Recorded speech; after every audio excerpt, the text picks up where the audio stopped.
Assalamualaikum warahmatullahi wabarakatuh.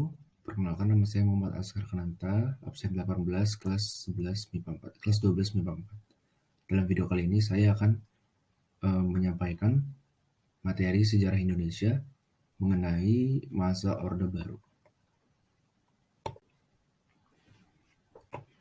Apa itu Orde Baru? Orde Baru adalah sebutan bagi masa pemerintahan Presiden Soeharto di Indonesia. Orde Baru menggantikan Orde Lama yang merujuk kepada era pemerintahan Soekarno. Lahirnya Orde Baru diawali dengan dikeluarkannya Surat Perintah 11 Maret 1966. Orde Baru berlangsung dari tahun 1966 hingga 1998. Dalam jangka waktu tersebut, ekonomi Indonesia berkembang pesat meskipun hal ini terjadi bersamaan dengan praktik korupsi yang merajalela. Latar belakang lahirnya Orde Baru atau Orba. Meski telah merdeka, Indonesia pada tahun 1950 hingga 1960-an berada dalam kondisi yang relatif tidak stabil. Bahkan setelah Belanda secara resmi mengakui kemerdekaan Indonesia pada tahun 1949, keadaan politik maupun ekonomi di Indonesia masih labil karena ketatnya persaingan di antara kelompok-kelompok politik. Keputusan Soekarno untuk mengganti sistem parlemen dengan demokrasi terpimpin memperparah kondisi ini dengan memperuncing persaingan antara angkatan bersenjata dengan Partai Komunis Indonesia atau PKI yang kala itu berniat mempersenjatai diri sebelum sempat terlaksana peristiwa Gerakan 30 September terjadi dan mengakibatkan diberangusnya Partai Komunis Indonesia dari Indonesia. Sejak saat itu, kekuasaan Soeharto perlahan-lahan mulai melemah. Lalu latar belakang yang pertama yaitu Super Semar yang tadi disebutkan di awal, yaitu Surat Perintah 11 Maret. Surat Perintah 11 Maret yang dikeluarkan tahun 1966 merupakan dokumen berisi mandat Presiden Soekarno yang diberikan kepada Letnan Jenderal Soeharto untuk mengambil tindakan yang dianggap perlu untuk dalam mengawal jalannya pemerintahan pasca peristiwa G30S oleh PKI. Ketiga, versi naskah yang tersimpan di ANRI, yaitu Arsip Nasional Republik Indonesia, masih dinyatakan tidak otentik atau sebetulnya belum dapat dipastikan keasliannya karena belum ditemukan versi aslinya atau yang ada hanyalah kopiannya. Lalu Tritura, 3 tuntutan rakyat. Tritura tahun 1966 juga merupakan peristiwa demonstrasi di saat masyarakat yang berisi mahasiswa, pelajar, buruh, guru, lalu orang-orang lain menuntut 3 permintaan kepada pemerintah dengan didukung penuh oleh Tentara Nasional Indonesia.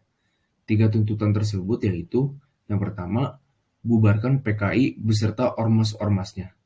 Lalu yang kedua, ritual atau bersihkan kabinet Bikora dari unsur-unsur PKI. Lalu yang ketiga, turunkan harga-harga atau perbaikan ekonomi.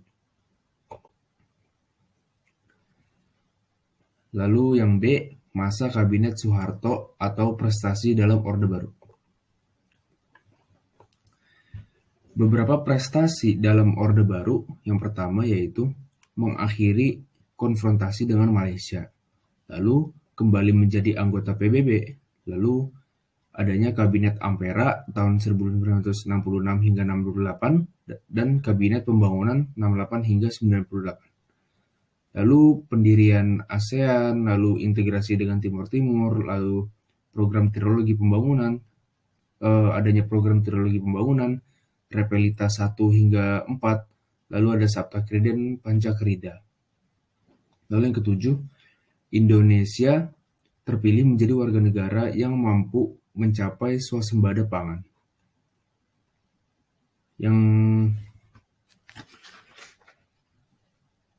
Yang disebutkan dalam pidato presiden di World Health Organization atau WHO. Lalu yang ke-8, dalam masa Orde Baru, Presiden Soeharto berhasil melaksanakan program keluarga berencana atau KB. Lalu Indonesia terpilih menjadi ketua non-blok 1992, APEC tahun 1994, dan berbagai lembaga internasional lainnya. Lalu yang ke-10, pembangunan di segala bidang, revolusi hijau, dan melaksanakan pemilu secara berkala.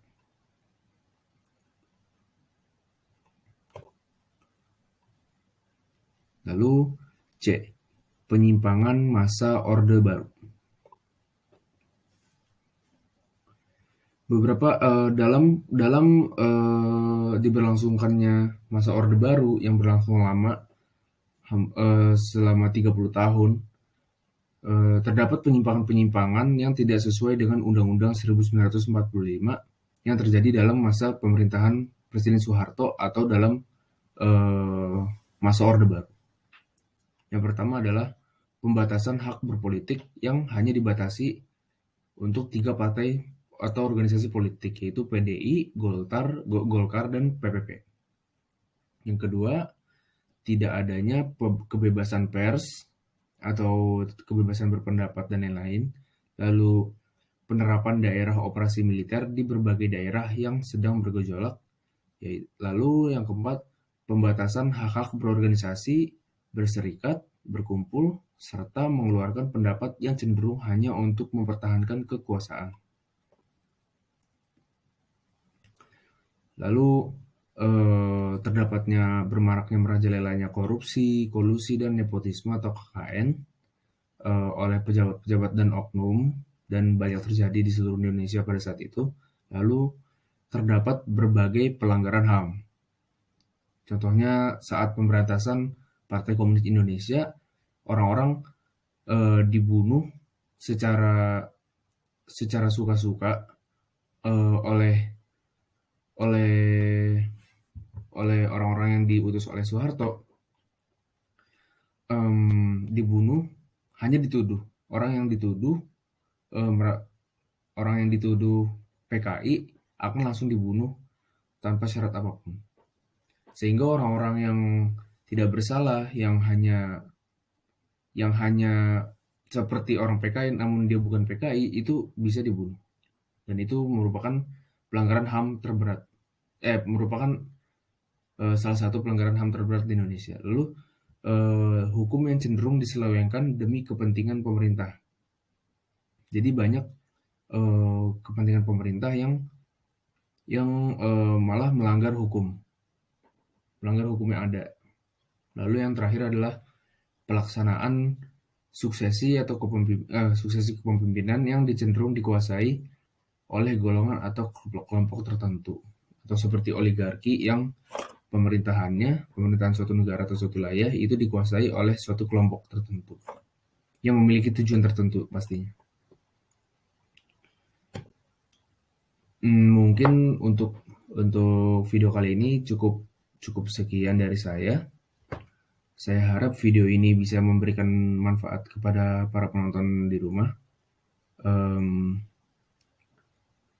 Cukup sekian dari saya. Semoga bermanfaat. Wassalamualaikum warahmatullahi wabarakatuh.